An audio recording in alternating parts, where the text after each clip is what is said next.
haddii ay tahay markii kuugu horreysay ee na soo booqatay fadlan sabscribe saar kambalaalkana furo si aad u noqotid daawadaha koowaad. nebi sulaymaan calayhi salaam qoomkiisa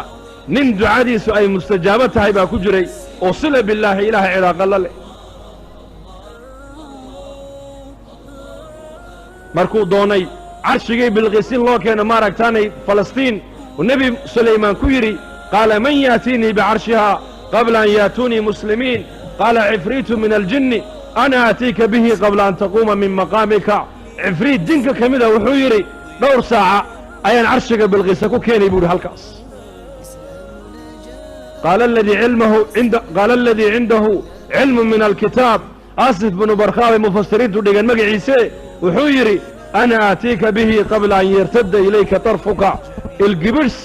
ayaan carshiga bilqiisa ku keenay buu yidhi ilgibidhs ayaa carshigii bilqiisa min ardi alyaman ilaa iyo falastiin lagu keenay ilgibidhs.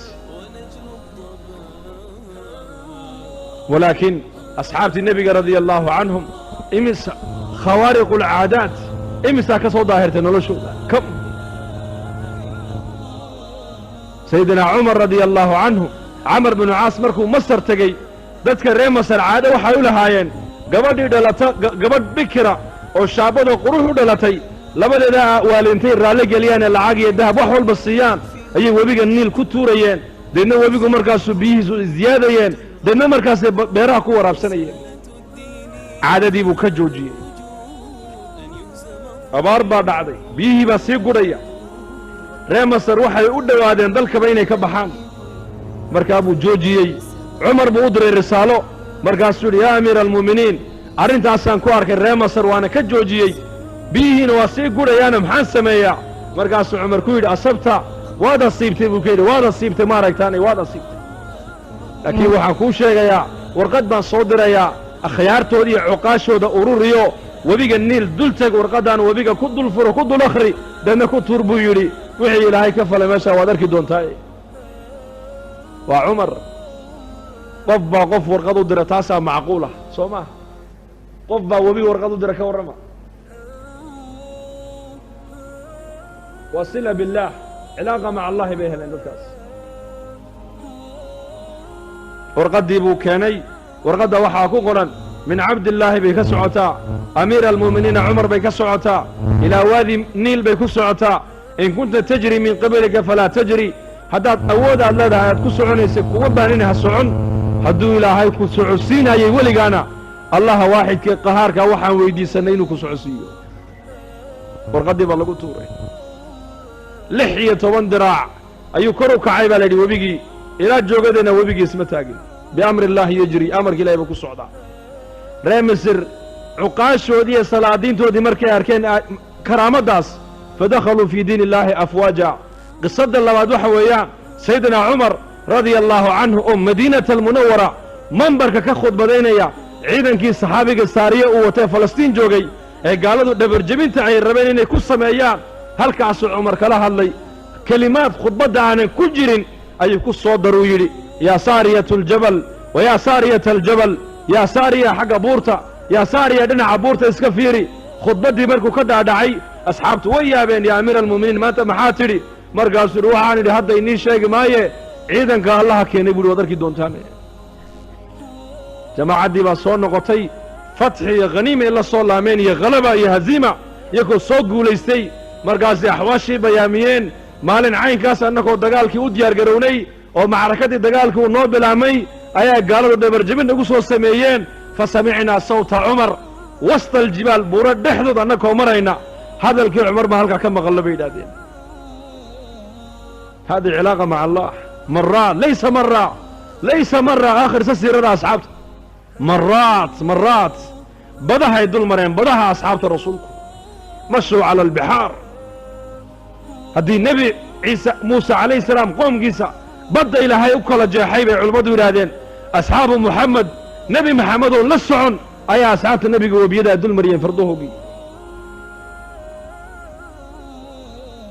wa haadaa ibraahiim aladham doonni buu la socday, doontii baa kacday, mawj baddii baa aad u kacday. dadkii doonta la socday oo dhan ayqanuu bilhalaag, halaag bay dareemeen. fasaaxuu sayxa way qayliyeen rag iyo dumar ubad way qayliyeen hal mar keliya uu sheekhi u hurday hurdadiibuu ka kacay markaasuu arkay doontii oo marna xagga u gadoomaysa marna xagga u gadoomaysa dadkii oo dhanna ay geeri u diyaar noqdeen ay wada qaylayaan markaasuu gacmaha cirka u taagay yaa rabbi araytanaa qudrataka fa arinaa cafwaka ilaahow qudraddaadiina tustee dulqaadkaagiina na tus buu yidhi baddii baa ilaahay fadhiisiiyey mar keliya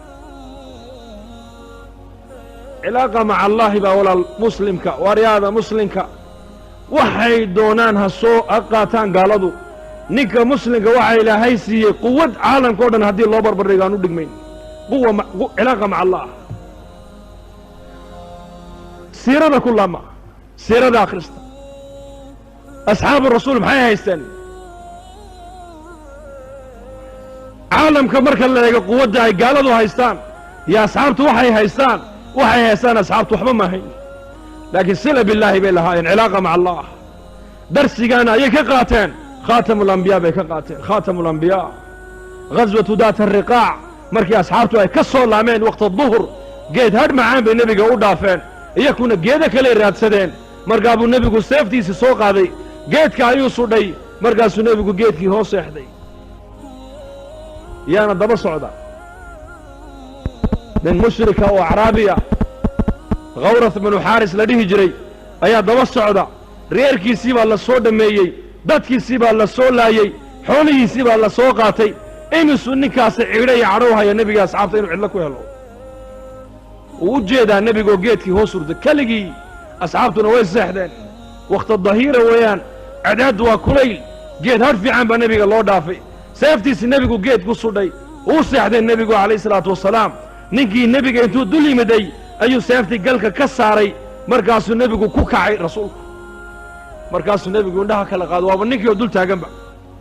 markaasuu yidhi alaa takhaafunii miyaanad iga cabsanayn markaasuu nebigu yidhi may kaa cabsan maayo markaasuu yidhi man yamnacuka minii ayaa iga kaa mancin kara maanta markaasuu nebigu yidhi allah 3 jeer weli asxaabta nebigu war kama hayan qisadda dagaalkaa meesha ka dhacaya nebi maxamed mooyaane asxaabtiisu war kama qabaan way hurdaan waa sida xadiisku dhigaayo seeftii baa ka dhacday ninkii isla markii nebigaa seeftii qaatay nebigu markuu seeftii qaatuu ninkii qabtay ayuu nebigu asxaabtii u yeedhay soo kaca buuhi way soo kaceen markaasuu nebigu qisaddii meesha ka dhacday min alif ilaa ya ayuu asxaabta uga warramay muxuu uga jeedaa nebigu qisaddaas ina haada اkhtarada calaya sayfii wa ana naa'imun faاstayqadtuhu wa fii yadihi saltan faqaala lii alaa takhaafunii faqultu laa faqaala lii man yamnacuka minii faqultu allah allah allah fasaqada sayfu min yadihi qisadda meesha ka dhacday asxaabtu ma joogin laakiin nebigaa uga warramaya muxuu nebigu uga jeedaa qisaddaa uga warramaya tawakulkuu barayaa tawakul ictimaad cala allah makhluuqoo dhan siduu u dhan yahay laa yataxarak ila biiraadatihi walaa yaskun ila biiraadatihi wain yamsaska allahu bidurin falaa kaashifa lahu ilaa hu wain yuridka bikhayrin falaa raada lifadlih laa maanica lima acطayta walaa mucطiya lima manact walaa raada lima qadayt walaa yanfacu da ljaddi minka aljad ducaa bacda kuli salaa buu nebigu ducadaa akhrin jiray ummaddana nebigu ducadaa u baray ducadiisu waa iimaan waa nafyiya isbaat qur-aanku waa iimaaniyaad qisasu الصaxaaba iyo siiradii nebi maxamed o dhan iimaankay ku baraysaa uxud ghaswatu uxud iyo ghaswatu bader ghaswatu xunayn imise duruus baa ummadda nebiga ugu duuban hadday ummaddu fahmaysa diin kam duruus fi hada alghazawaat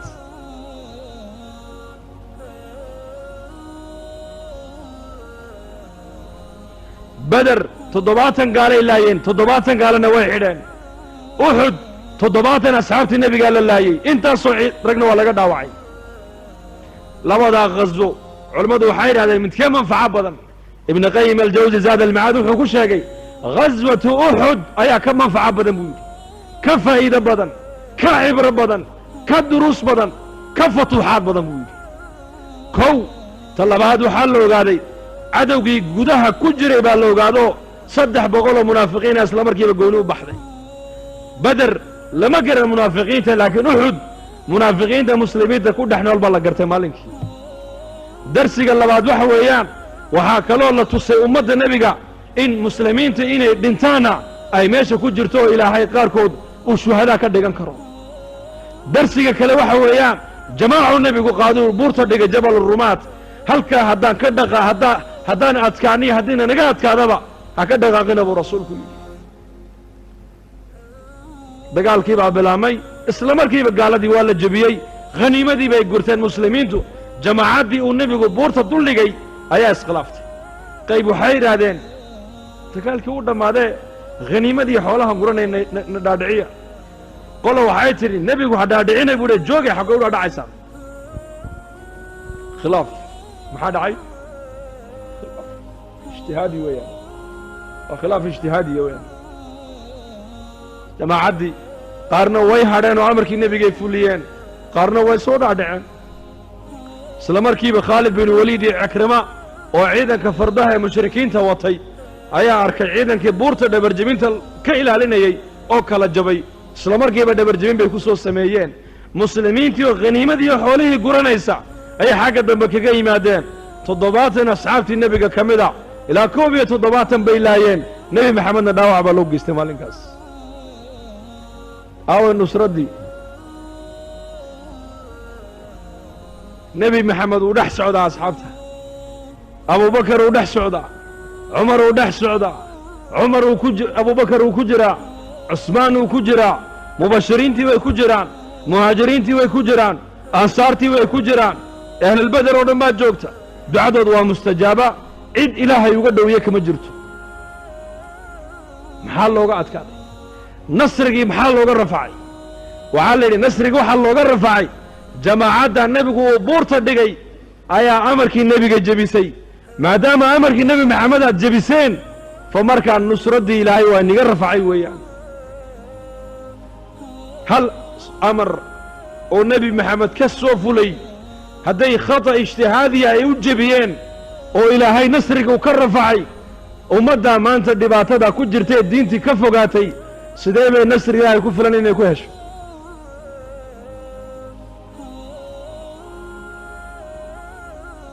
nebi maxamed oo jooga ayaa nasrigii laga rafacay ummadda markii amarkii nebiga ay jebiyeen waa darsi ilaa yowma alqiyaama ogaadaa lagu leeyahay